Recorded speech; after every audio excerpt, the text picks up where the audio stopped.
So to summarize what we learned in Chapter 4, Lesson 4, I think it's best that I show you by sharing my screen.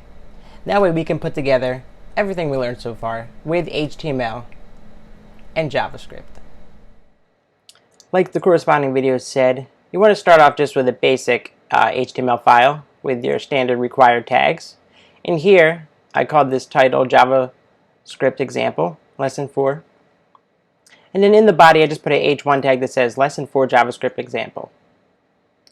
I saved this as a .html file, and in the browser, it looks just like this. The reason why we're doing this is we're going to use this as a placeholder so we can run our code in the console. So what we're going to do with this file here, if you have Google Chrome, you can open the developer tools by hitting Command-C on a Mac or Control-C, or you can just right-click and click Inspect. From there, you can click Console. This is the window that he has up in those corresponding videos. So this is the console. I'm using Chrome Developer Tools. This is where you can run and test some of your JavaScript code, such as the examples in the book or in the corresponding videos. You can test out making variables and assigning them values, such as var x equals 10. I can then print out x and it would be 10. I can do x plus 2 and then that would equal 12.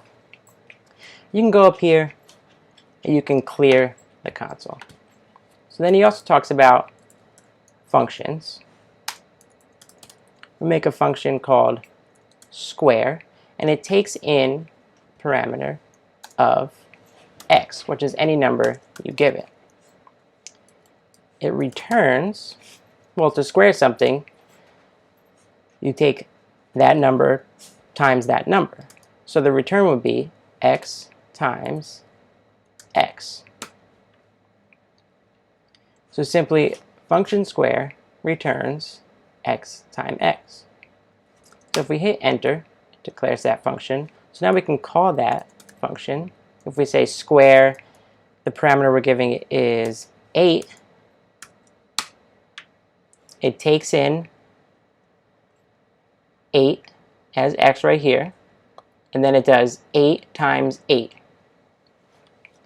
If we call that function square with that parameter of 3, it would give us 9. So we can build functions in JavaScript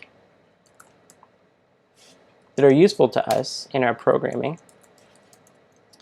Say we want to double a number. So function double takes in a parameter x, which is the number. To double a number, we just do return x times 2.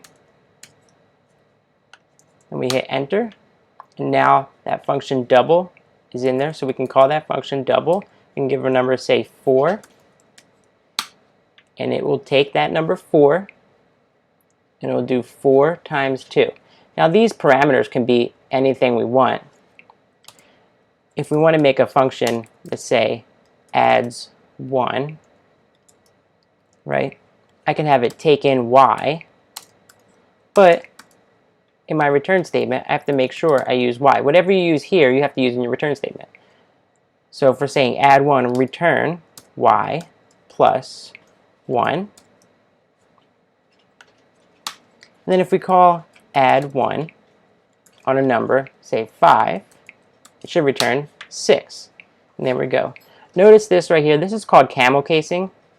Since JavaScript is case sensitive, anytime we're using more than one word, starts with a lowercase, and then each next word starts with an uppercase. Cleared though, we're not able to recall them because we were just testing them in the browser, so they don't exist anywhere if you want to use it in your website. is to add that in your code. So we would want to create a new file, and we want to save it as script.js. Make sure it's in the same folder as your HTML file. And here is where we would declare our functions. Function square takes in a parameter of x, and it returns x times x. And then we also have function double takes in a parameter of x, and it returns x times 2. So now if we save these, we then have to link this JavaScript file to our HTML file. And we do this, as it said in the slides, script source equals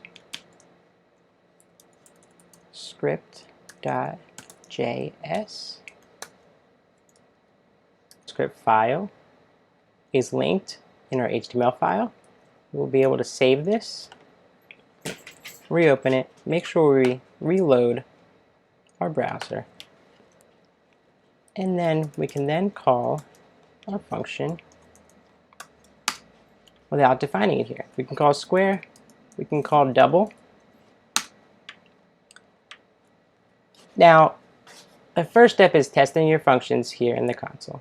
After they work, go back in and add them in your script file. I added another function called add3, and it just returns +3 to whatever the number is. So if I save this and go back here, if I call add3, give it the number 5, it returns 8. So after we have our functions saved in our script file, the next step would be getting them to output somewhere on our code, which will be coming up in future lessons. Notice we have our basic required HTML tags. Title this event test. In the body, we have a heading that says event test. This should look new to you, well, unless you read the chapter already. We have a button, which we will talk about more in future lessons. And we're saying on click, show us an alert. Yay, you click the button. So we're going to save this. We're going to open this in our browser. If I click, it shows me an alert. Yay, you click the button. This is just a basic demonstration of what an event handler is in JavaScript and how they work.